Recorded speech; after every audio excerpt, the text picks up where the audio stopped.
여러분, 오늘 이 찬송을 왜 특별히 불러야 되는지 좀 감이 오시죠?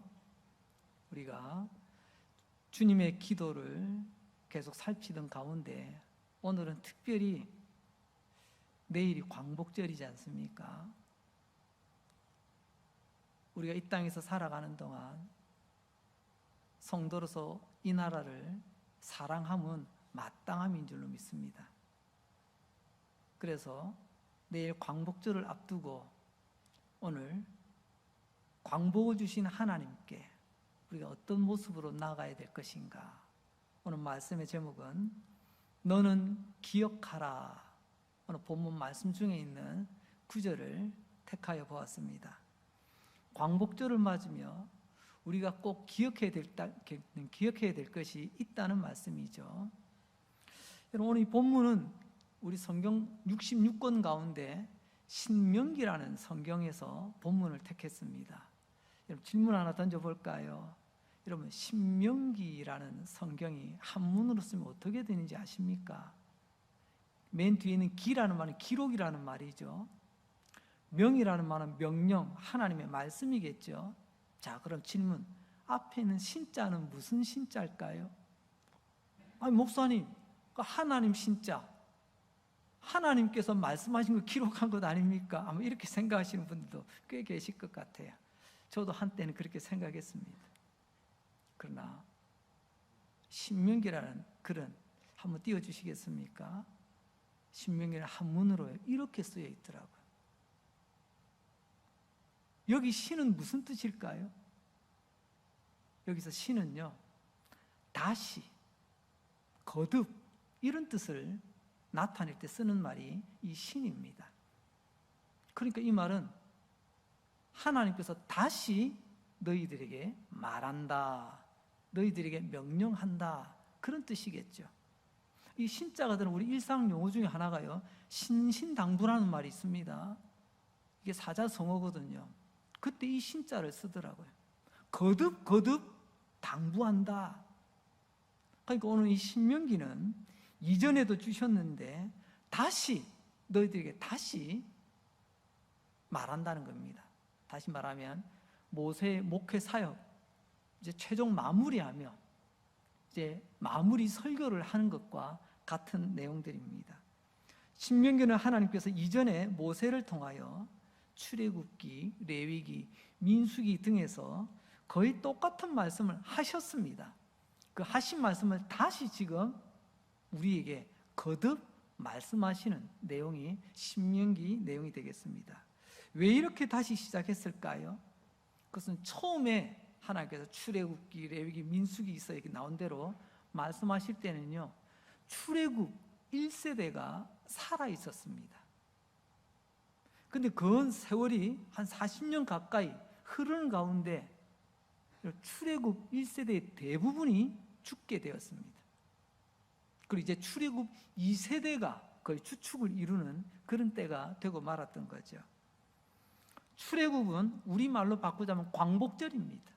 유대인들의 광복절, 이스라엘 백성들이 애굽의 바로에게서 해방된 날, 그러니까 해방 1세대, 그때 그 출애굽 1세대는 광야에서 거의 다 죽어갑니다. 우리 아버지 같은 분들은 해방 1세대라고 하실 수 있겠죠.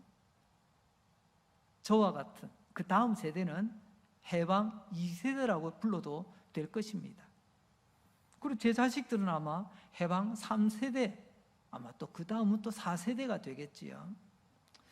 출애굽 1세대가 다 죽고 출애굽 2세대가, 즉 해방 2세대가 추축을 이루는 사회가 되었을 때, 그때가 바로 이 신명기 말씀이 다시 선포되는 그때입니다. 그러니까 출애굽, 레위기, 민수기 때와는 사뭇 분위기가 좀 달라요. 출애굽 1세대는 해방 이전에 노예로 있을 때 그 아픔과 고통을 온몸으로 압니다. 그렇기 때문에 해방의 기쁨이 얼마나 큰 기쁨인지, 얼마나 큰 감격인지 온몸으로 느낍니다. 그런데 이 1세대가 대부분 다 떠나갑니다. 이제 그 다음 세대는 어떨까요? 해방이 있었대. 옛날에 우리가 노예 생활 좀 했대. 그러다가 모세 할아버지 따라서 우리가 나왔다나? 그러면서 우리가 광야에서 이렇게 지냈다. 이 세대는요, 여기에 대한 감격이 아주 약합니다. 어떤 경우는 나는 몰라. 그냥 우리 아버지가 그러시던데. 이런 경우도 있습니다. 자유의 소중함, 해방의 기쁨을 뼈저리게 못 느끼는 세대가 되었다는 거죠. 그때 신명기 말씀을 들려주십니다. 그래서 하나님께서는 모세를 통하여 해방을 직접 경험하지 못한 출애굽 2세대에게 지나온 역사를 다시 말씀하시는 바로 그 내용이 신명기서라, 그렇게 말할 수가 있겠습니다. 그래서 신명기, 다시 하나님의 명령을 기록한 성경, 신명기가 되는 것입니다. 다시 말씀해 주시는데, 해방을 모르는 이 2세대들에게 지나온 역사를 알 수 있도록 하나님께서 사용하시는 독특한 방법이 기억이라고 하는 방법입니다. 그래서 오늘 말씀, 너는 기억하라. 하나님께서 과거에 행하셨던 그 모든 일들, 그 지나간 옛날 이야기가 아니라 너희들은 기억하며 그것을 이어가야 된다라는 말씀이죠. 시간이 흘러 많은 사람들이 죽어갑니다. 앞서 말씀드린 것처럼 해방 1세대가 다들 떠나갑니다.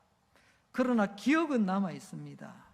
기억은 다음 세대에게 전수되는 것 아니겠습니까? 그래서 하나님은 너는 기억하라고 오늘 신명기서를 통하여 말씀하십니다.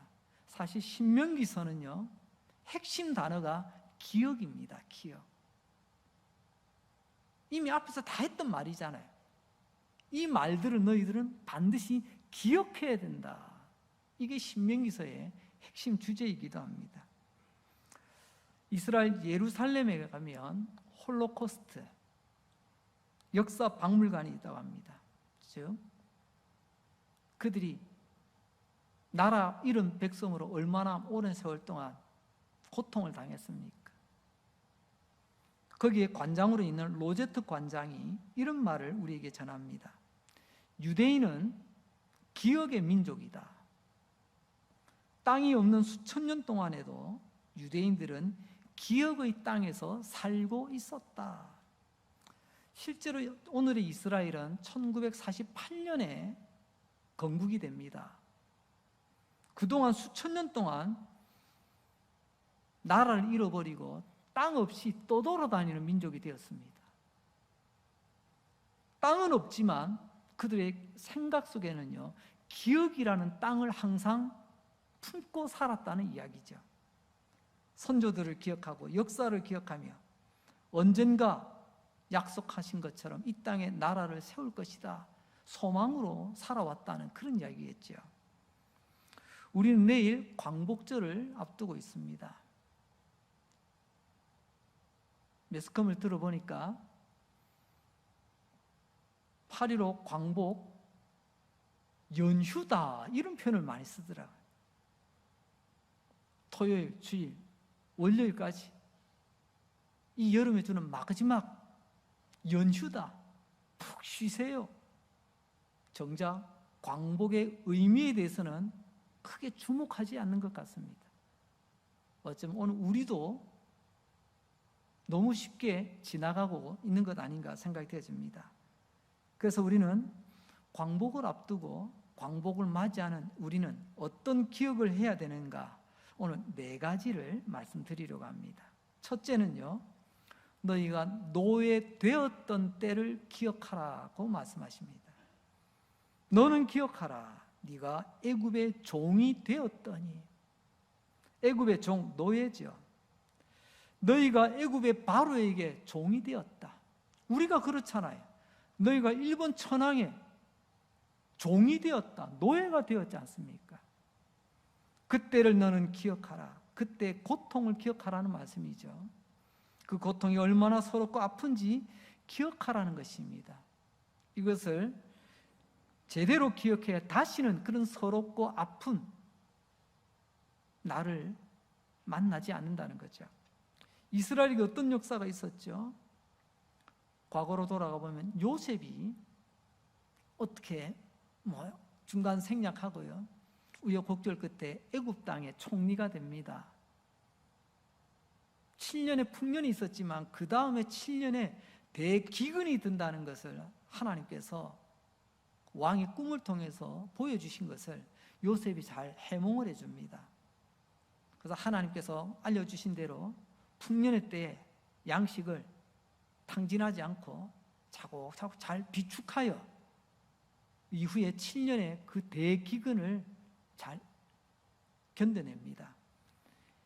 그때 요셉의 가족, 즉 야곱의 가족이 다 애굽으로 이민 옵니다. 오늘로 치면 이민이잖아요. 그래 갔더니 극진한 대우를 받습니다. 요셉의 아버지세요? 요셉의 형님이세요? 요셉의 가족이세요? 어떻게 이렇게 귀한 아들을 두셨어요? 어떻게 이렇게 귀한 동생을 두셨어요? 우리가 저 요셉 총리 때문에 우리가 이렇게 살아남았답니다. 우리가 이렇게 더 부유하게 됐답니다. 융숭한 대접을 받습니다. 근데 역사라는 게 참 희한하죠. 이때 왕조가 있는 동안에는 요셉과 요셉의 가족이 애굽 땅에서 참 그야말로 귀빈 대접을 받습니다. 근데 왕조가 바뀝니다. 왕조가 바뀌면 이제 어떻게 되죠? 완전 거꾸로 되지 않았습니까? 지난 왕권에서 사랑받았다고? 지난 왕권에 그렇게 충성을 했다고? 그러면 안 되지. 그때부터 이제 요셉의 후손, 그들은 이 이집트의 노예가 됩니다. 그래서 제대로 대우도 받지 못하고 엄청난 노동력을 착취당하게 됩니다. 그 세월이 성경에는 그 힘든 세월을 430년 동안이라 그렇게 부릅니다. 간단하게 표현할 때는 400년이라고도 표현하죠. 애굽의 바로에게 압제당하며 지냈던 기간이 430년.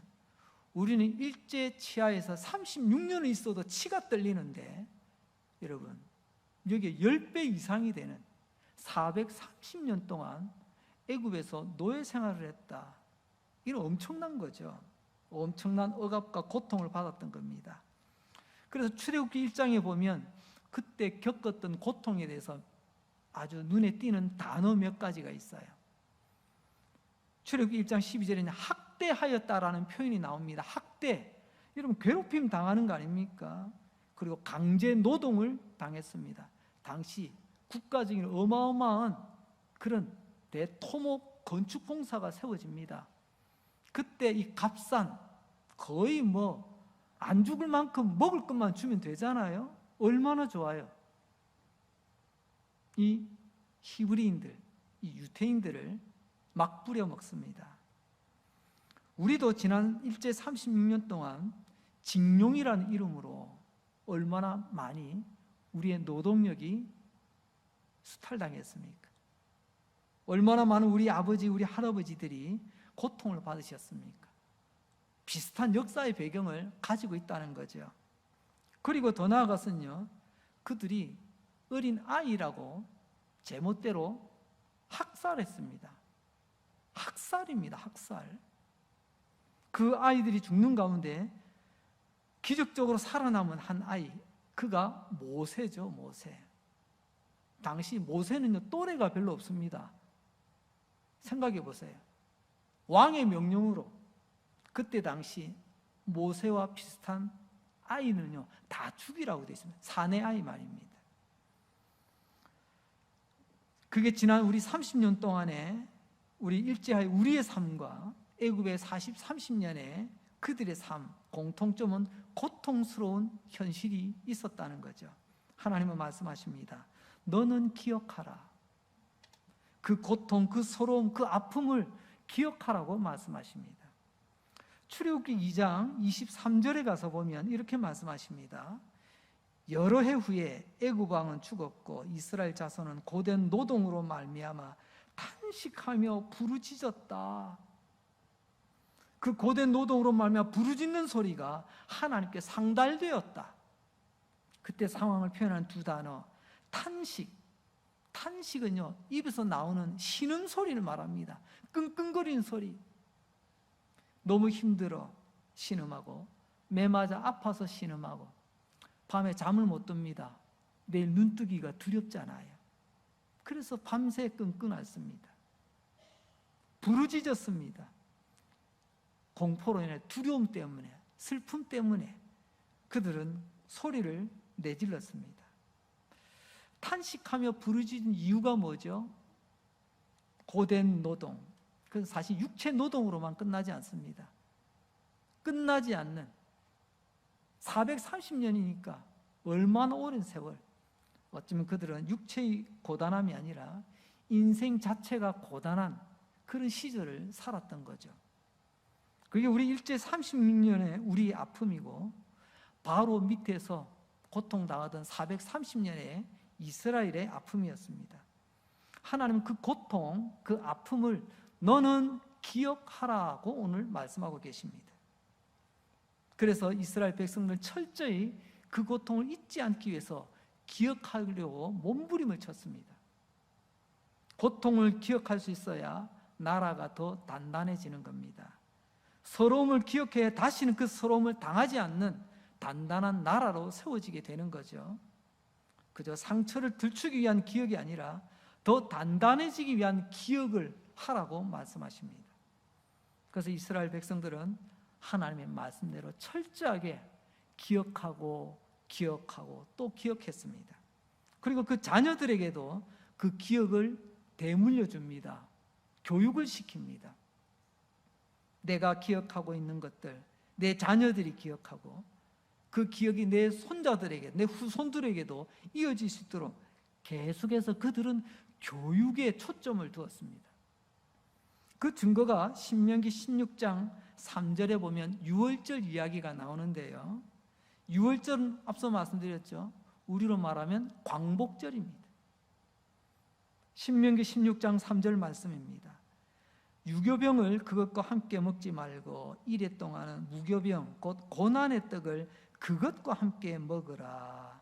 이는 네가 애굽 땅에서 급히 나왔음이니 이같이 행하여 내 평생에 항상 네가 애굽 땅에서 나온 나를 기억할 것이니라. 말씀 가운데 고난의 떡, 이 고난의 떡은 아직 발효되지 않은, 급하게 반죽만 되어 있는 그 떡과 함께, 떡만 먹는 게 아니고 같이 먹는 게 있었습니다. 그것과 함께 먹는 것, 그게 뭘까요?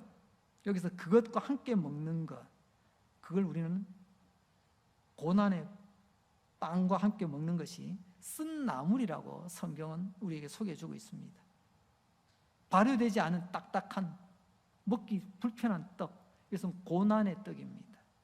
430년 동안 이런 쓰디쓴 인생을 살았다는 것을 이 발효되지 않은 떡과 쓴 나물을 먹으면서 그때를 회상하며 잊지 말라는 거죠. 그 빵의 이름이 고난의 빵인데요, 고난의 빵이 히브리어로 오니 레헴 이렇게 사용을 합니다. 온이라는 말은 고난이라는 말 그대로입니다. 고통이라는 뜻이죠. 레헴은요, 들어보지 않았나요? 벳레헴, 우리 그냥 베들레헴이라고 부르죠. 벳 히브리어는요 집이라는 뜻입니다. 레헴은 빵이라는 집, 떡이라는, 우리 표현은 떡이죠. 그래서 빵집, 떡집이 베들레헴입니다. 베델이라는 말도 있습니다. 하나님의 집. 광복절, 즉 유월절 저녁부터 일주일 동안 아버지도 이 고통의 땅, 고통의 빵, 오닐레헴, 그리고 쓴 나물을 함께 먹습니다.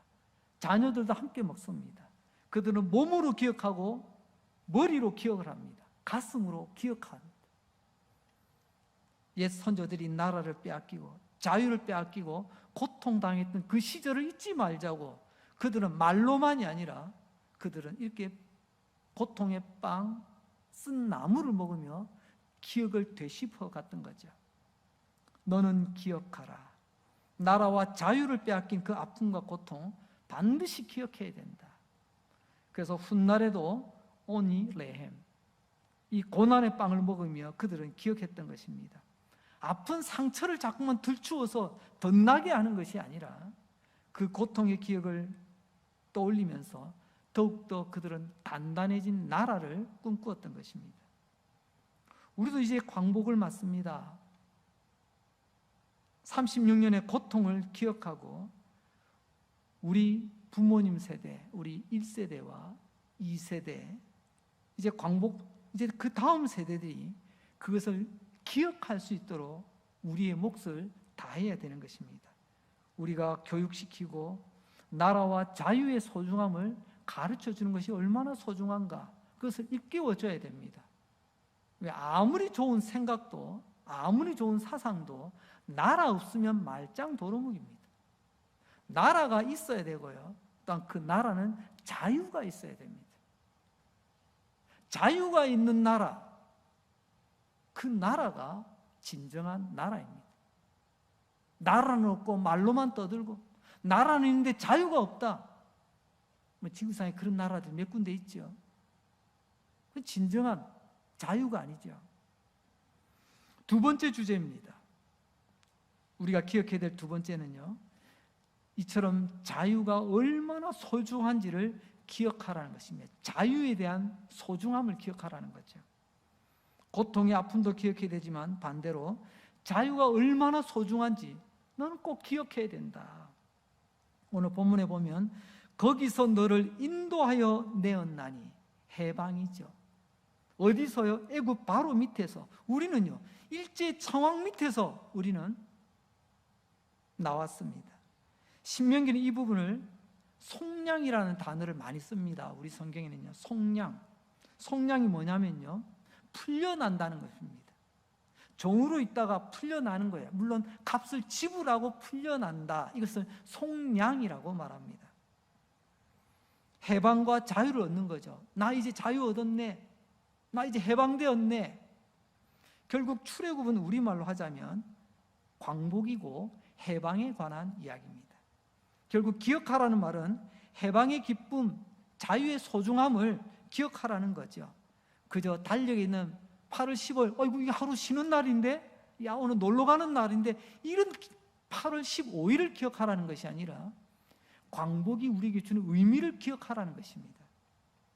하나님의 해방이 얼마나 기쁜지, 자유가 얼마나 소중한지, 거기서 나왔다는 것을 기억하라는 거죠.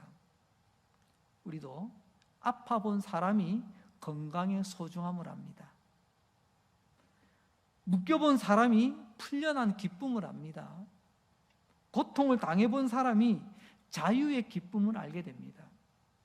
나라를 잃어본 사람이 해방의 기쁨과 자유의 소중함을 아는 거예요. 전 세계에 지금 현재 200개가 넘는 나라가 있다고 합니다. 그 많은 나라 가운데 여러분, 나라의 소중함, 자유의 소중함을 뼈저리게 아는 나라가 과연 몇 개나 될까요? 앞서 말씀드렸죠. 잃어본 적이 있는 나라는 이걸 압니다. 가장 대표적인 나라가 우리나라가 그 나라 아닙니까? 나라도 잃어봤잖아요. 자유를 잃어봤잖아요. 우리는 잃어버린 나라, 잃어버린 자유를 빼앗겼다가 되찾았던 기억이 있습니다. 거기다가 1950년 6.25를 겪게 되었습니다. 그러면서 나라와 자유가 얼마나 소중한지를 우리는 뼈저리게 새기게 되었습니다. 하나님은 말씀하십니다. 해방의 기쁨과 자유가 얼마나 소중한지 너희는 기억하라. 거기서 너희를 인도하여 내었느니라. 당신이 죽기 전에 꼭 봐야 될 10가지 제목, 이런 것도 요즘 많이 있잖아요. 당신이 죽기 전에 꼭 봐야 될 영화 10가지 목록이 있더라고요. 그렇게 보니까 제가 본 것도 있고 안 본 것도 있더라고요. 그 중에 단연 상위권에 있는 영화가 중에 하나가 바로 쇼생크 탈출이라는 영화입니다. 아마 이름 정도는 기억해 보시고 또 아마 많은 분들이 한 번쯤은 보셨으리라 생각이 되어집니다. 쇼생크는요, 감옥의 이름입니다. 뭐 청송교도소 이런 말합니다. 쇼생크 교도소입니다. 쇼생크에서 탈출했다는 거죠. 이야기는 그래서 한 남자가 있습니다. 그런데 억울하게 누명을 쓰고 자기 아내를 죽인 살인범의 누명을 쓰고 감옥에 들어옵니다. 몇십 년 은도를 받습니다. 꼼짝달싹을 못합니다. 너무나 억울하고 분했지만 오랜 세월 거기서 탈출을 꿈꿉니다.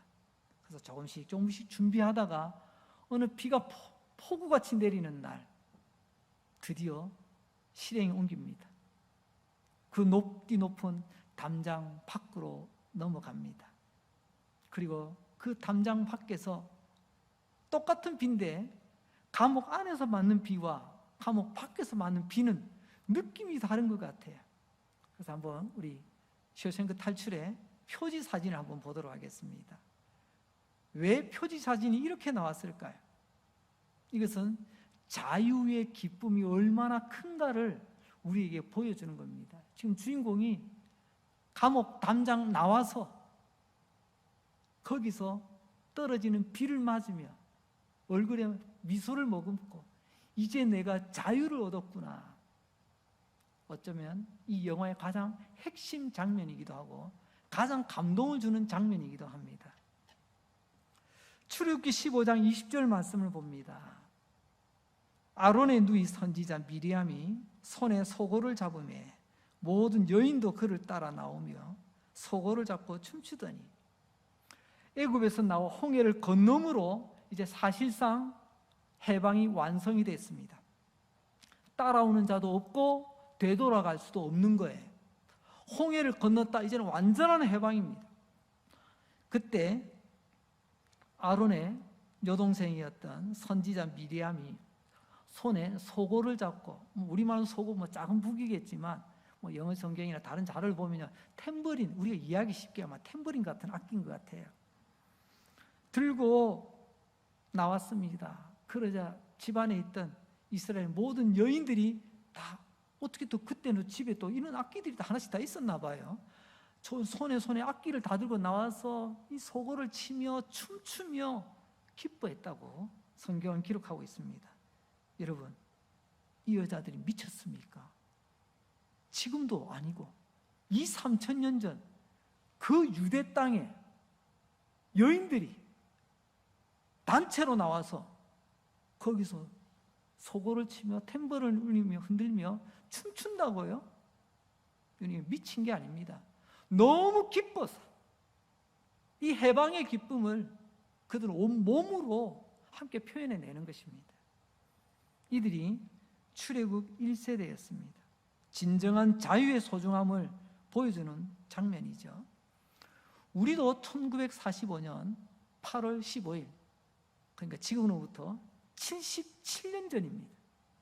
이 땅에도 그 기쁨이 있었습니다. 남녀노소, 무지렁이 같은 사람들, 지식인들 가리지 않고 막 거리거리로 쏟아져 나왔습니다. 이 자유, 이 해방의 기쁨을 만끽하며 만세를 불렀습니다. 덩실덩실 춤도 추었습니다. 우리 해방 1세대가 겪었던 그 해방의 기쁨과 자유, 그것은 이 출애굽기 15장 미리암과 그 여인의 춤과도 여러분 조금도 뒤지지 않습니다. 그 다음 2세대, 3세대는 어떻습니까? 점점점 그 감격이 사그라들고 있습니다. 자유에 대한 소중함을 못 느낍니다. 왜요? 이 2세대, 3세대는요 태어나면서부터 자유를 당연하게 받아들였거든요. 그거 당연한 것 아니야? 자유가 뭐 대수라고, 해방이 뭐 대수라고. 그 가치를 점점 잃어가고 있습니다. 이런 것을 경험하지 못했던 출애굽 2세대에게는요 이것이 얼마나 소중한지 몰라요. 그래서 오늘 하나님께서 말씀하시는 겁니다. 신명기 다시 명하노니 출애굽 2세대 너희들은 반드시 기억해야 된다. 이 해방의 기쁨, 이 자유의 소중함이 얼마나 소중한 것인가를 너희들은 1세대처럼 너희들의 가슴속에 새겨야 된다. 우리는 77년 전에 얻었던 그 해방과 자유가 얼마나 소중한지 사실 죄송합니다. 저도 그분에 비하면 저도 너무 퇴색된 것 같습니다. 하물며 우리 자식들, 그 다음 우리 다음 세대들 요즘 어떻습니까? 점점점 해방의 소중함, 나라의 소중함, 자유의 소중함을 조금 더 고민하지 않는 그런 시대가 되어져 가는 것 같아 너무너무 안타깝습니다. 우리는 이것을 바로 가르치고 바로 교육하여 바르게 그들이 간직할 수 있도록 도와야 될 의무가 바로 우리 어른들에게, 앞선 세대들에게 있다는 것을 반드시 기억하셔야 됩니다. 세 번째로 기억해야 될 것, 지금까지 모든 것이 다 하나님의 은혜였음을 기억하라고 말씀하십니다. 지난 1945년 우리나라는 36년 동안 빼앗겼던, 그리고 짓밟혔던 나라를 되찾았습니다. 해방, 광복, 빛을 되찾았죠. 그래서 광복 아닙니까? 그 가운데에는 많은 사람들 피눈물 나는 희생이 있었습니다. 가끔 광복절 특집 다큐멘터리, 영화 이런 자료들을 보게 되면 나라를 찾기 위해서 정말 개인과 가정 그리고 많은 사람들이 얼마나 희생과 수고를 하였는가를 보여줄 때 가슴이 짠하기도 합니다. 저렇게 수고하였구나, 저렇게 죽어갔구나, 저렇게 자기의 가산을 다 바쳐서 독립운동 자금으로 마련했구나. 우리 동포들이 저 피눈물로 이 나라가 이렇게 회복되어졌구나. 이런 많은 생각들이 들게 되었습니다. 우리가 말하는 애국지사, 독립운동가들, 때로는 이름 없는 무지렁이 같은 이 땅의 수많은 민초들, 다 나라를 사랑해서 힘 모아 마침내 우리가 이런 광복을 얻게 된 것 아니겠습니까? 저는 생각합니다. 이렇게 나라를 위해서 희생하고 수고한 분들을 나라는 잊지 말고 기억하며 우리가 할 수 있는 최선을 다해서 그들을 예우해 주어야 된다. 하지만 여기서 하나님은 한 걸음 더 나아가십니다. 성경은 역사의 현장 너머를 보라고 말씀하십니다. 그들이 수고한 것은 맞습니다. 하지만 그 역사의 현장 너머 해방과 자유는 하나님의 은혜였다는 것을 보라고 말씀하십니다. 신명기 5장 15절 가운데를 보니까 내 하나님 여호와가 강한 손과 편팔로 거기서 너를 인도하여 내었다.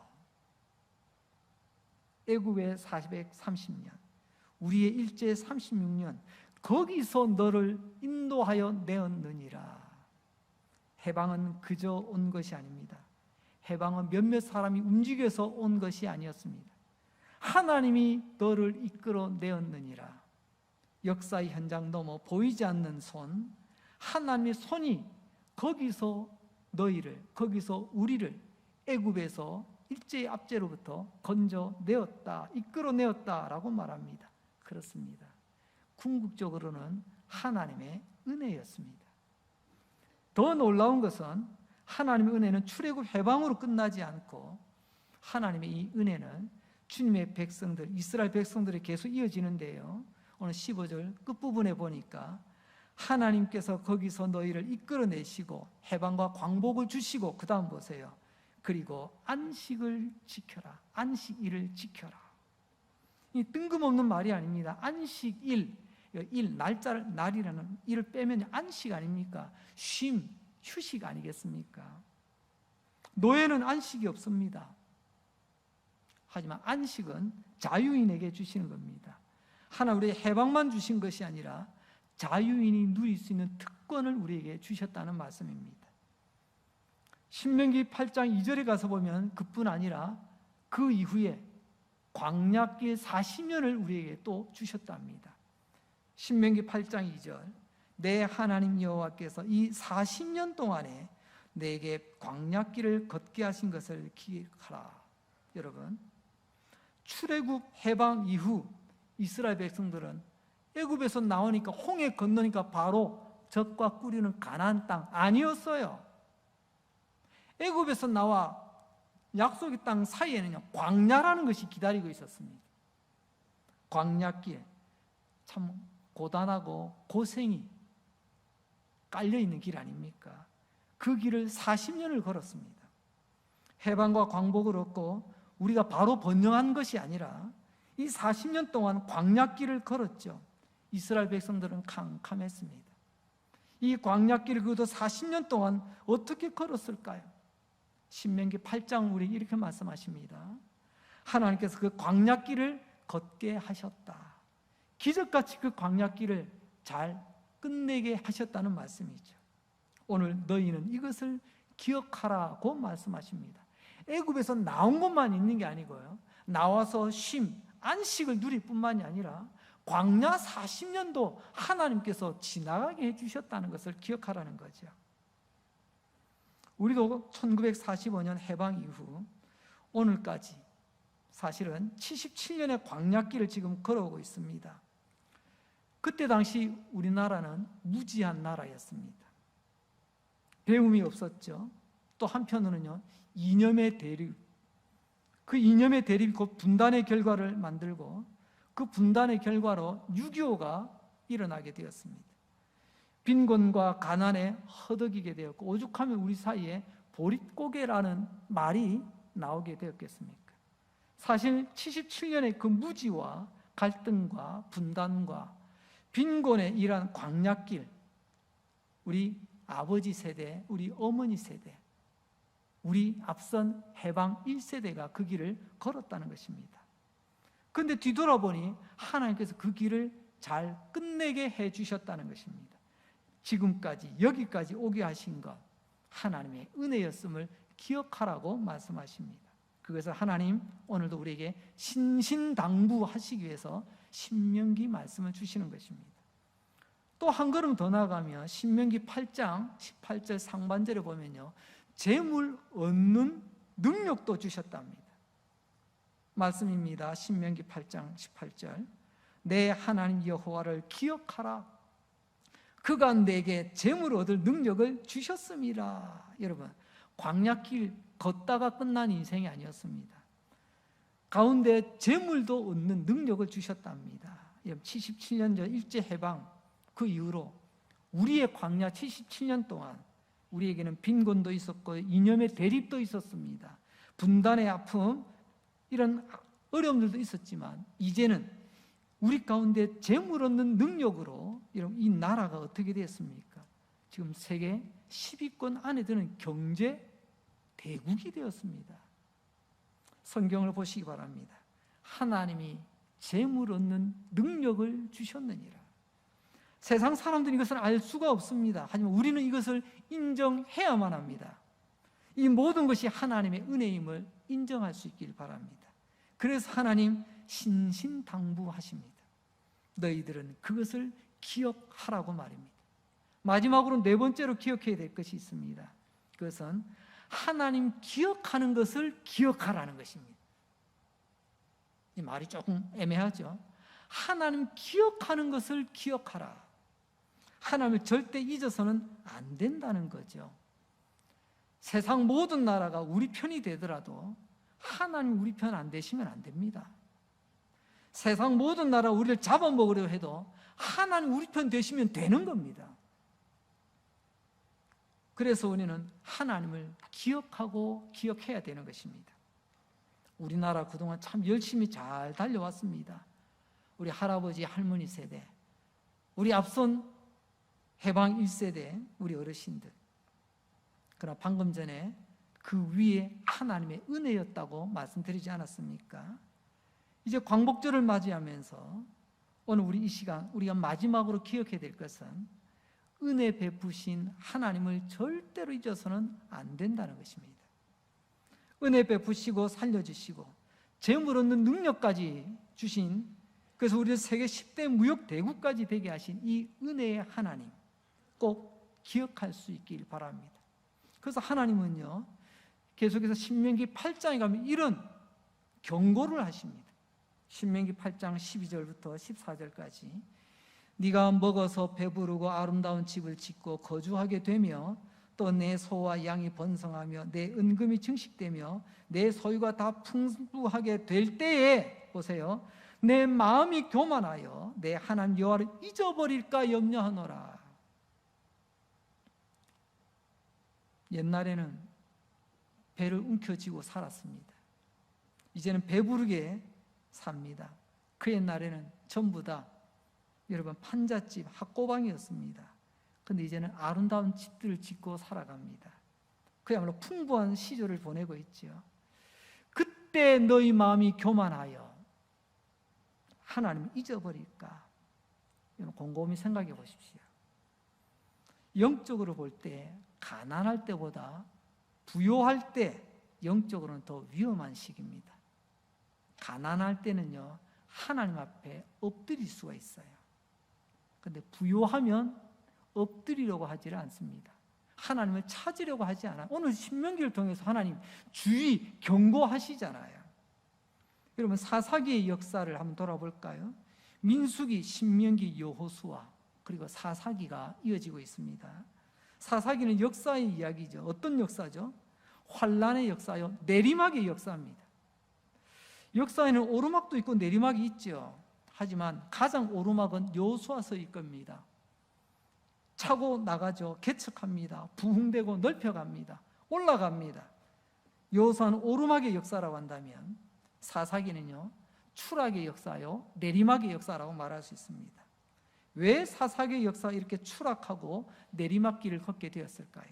사사기서 8장 34절은 우리에게 이렇게 정확하게 진단합니다. 이 말씀 다 같이 한번 읽어봅시다. 시작. 이스라엘 자손이 주위의 모든 원수들의 손에서 자기들을 건져내신 여호와 자기들의 하나님을 기억하지 아니하며, 하나님을 기억하지 않는 세대가 되었을 때 그들의 인생은 내리막길이 되는 겁니다. 이건 정치, 경제, 국방의 문제가 아닙니다. 하나님의 백성이 하나님을 기억하지 않을 때 우리의 역사는 내리막 인생이 되는 겁니다. 나라도 마찬가지고요, 가정도 마찬가지고, 교회도 마찬가지고, 내 개인도 마찬가지입니다. 세상 사람은 그렇게 할 것을 기대하지도 않지만 적어도 예수 믿는 구원받은 우리는 하나님을 항상 기억해야 됩니다. 우리에게 해방과 자유를 주신 하나님, 쉼과 휴식, 안식을 주신 하나님, 오늘이란 번영을 주신 하나님, 지난 광야길 77년을 인도하신 그 하나님을 우리는 기억해야 됩니다. 우리가 하나님을 기억하되 두 가지로 기억합니다. 첫째는요, 우상 숭배하지 않음으로 기억합니다. 우상 숭배는 마음이 하나님께서 우상으로 떠났다는 것입니다. 우상은 숭배하니 하나님 기억나지 않죠. 두 번째는요, 세상의 더럽고 악한 문화를 따라가지 않는 것입니다. 레위기 18장 30절 말씀입니다. 그러므로 너희는 내 명령을 지키고 너희가 들어가기 전에 행하던 가증한 풍속을 하나라도 따름으로 스스로 더럽히지 마라. 나는 너희 하나님 여호와이니라. 여러분, 세상 사람과 다른 게 거룩함입니다. 성도가 뭐예요? 거룩한 무리들 아닙니까? 세상과는 다른 사람들이라는 거예요. 여기서 가증하다는 말을 했죠. 히브리어로 토에바, 우리말하고 좀 비슷한 게 있어요. 토한다 있죠. 막 그냥 역겨운 거, 뭐 더러운 거, 막 토가 나오려고 하지 않습니까? 여러분, 하나님도 토하신다고 합니다. 왜요? 가증한 것을 보면 하나님도 토해내신다고 합니다. 하나님을 기억하지 못하는 사람은 이 토하는 문화를 따라갑니다. 전에 말씀드렸죠. 마귀가 만든 세상 풍조를 따라갑니다. 그게 문화라고, 지금 이 세상의 가치라고. 지금 우리 사회는 모 정당의 진보적인 국회의원들이 포괄적 차별금지법이라는 것을 발의를 해서 지금 결정을 앞두고 있는 때입니다. 그럼 교회는 차별을 반대합니다. 차별하는 거 금지해야죠. 마땅합니다. 한 여기서 묘한 게 뭐냐, 앞에 포괄적이라는 거예요. 포괄적이다. 모든 것을 다 포괄적. 차별이라는 것은 다 하면 안 된다. 거기에서 가장 핵심적인 것 중 하나가 여러분 가정을 무너뜨리는 가장 핵심적인 바로 남자와 여성의 구분을 무너뜨리는 겁니다. 이 포괄적 차별 금지 안에서 교회가 다른 것은 반대하지 않습니다. 하지만 이런 성적 윤리에 반하는 것에 대해서는 교회가 반대하고 있습니다. 그게 뭐냐? 남자, 여자, 제3의 성이 있답니다. 아니, 내가 신체적으로 남자지만 나는 여자 같아 라고 하면 여자라고 인정해 줘야 된다는 거예요. 나는 여자지만 뭐 전환수술 하지 않았는데 나는 남자라고 생각하면 남자로 봐줘야 된다는 겁니다. 이런 것도 다 수용해야 된다는 거예요. 그러면 하나님께서 말씀하신 동성애 결혼까지도 사회가 받아들여야 된다까지 나가는 거죠. 이는 하나님의 말씀이 정면으로 위배되는 거죠. 그래서 교회는 여러분 차별 전부를 반대하는 게 아닙니다. 이 사회가 차별 없는 세상이 되길 원합니다. 하지만 하나님이 아니라고 한 것에 대해서는 이것은 차별이 아니에요. 거기에 대해서는 교회가 반대를 하고 있습니다. 왜? 이게 바로 가증한 문화거든요. 가증한 문화를 사회가 문화라고 이 시대의 가치라고 받아들이면 소돔과 고모라의 결정력이 뭐예요? 그 땅의 모든 사람들이 가증한 문화에 쩔어 있잖아요. 하나님이 심판하시잖아요. 하나님이 여러 번 경고하셨습니다. 하나님이 토하실 만한 가증한 문화를, 가증한 일을 행하지 마라. 하나님 토해내겠다라고 말씀하십니다. 우리나라가 지금까지 하나님의 은혜 가운데 달려왔지만 앞으로 하나님이 토해지는 나라가 되지 않도록 기도해 주시기 바랍니다. 여러분, 국군은 총으로 나라를 지키고 성도는 거룩함으로 하나님을 기억함으로 이 나라를 지키는 것입니다. 거룩함의 가치가 훼손되지 않도록 여러분 기도해 주시기 바랍니다. 말씀을 정리합니다. 이제 광복절을 앞두고 우리가 기억해야 될 것 4가지 또 추가해서 한 가지를 더 말씀드렸죠. 나라를 빼앗기면 그 고통이 얼마나 큰지 기억하라. 해방과 자유가 얼마나 크고 소중한지를 기억하라. 이 모든 것이 하나님의 은혜라는 것을 기억하라. 그리고 아무리 풍요의 시대지만 하나님을 기억하는 것을 잊지 마라. 어떤 일이 있어도 하나님을 기억하라고 말씀하셨습니다. 복되신 여러분, 또 복된 우리나라 되기를 주님의 이름으로 축복합니다. 기도하겠습니다. 하나님 아버지 감사합니다. 자유로운 조국 대한민국 허락해 주셔서 감사하고 갈등과 아픔도 있지만 역사의 주관자 되신 하나님께서 점점 아름답고 건강한 나라로 세워가실 줄 믿고 감사드립니다. 마음껏 누릴 수 있는 안식, 자유를 주셔서 감사합니다.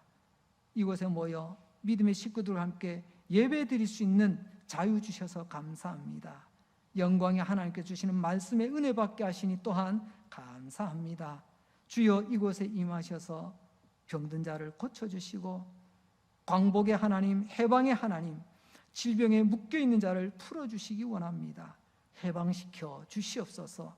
고통에서 풀어 주시옵소서. 절망에서 풀어 주시옵소서. 하나님이 보호하사 지금까지 지켜주신 우리나라 이후로도 모든 세월을 주님께 맡깁니다. 우리나라 복된 나라 되게 하여 주옵소서. 예수님 이름으로 기도합니다. 아멘.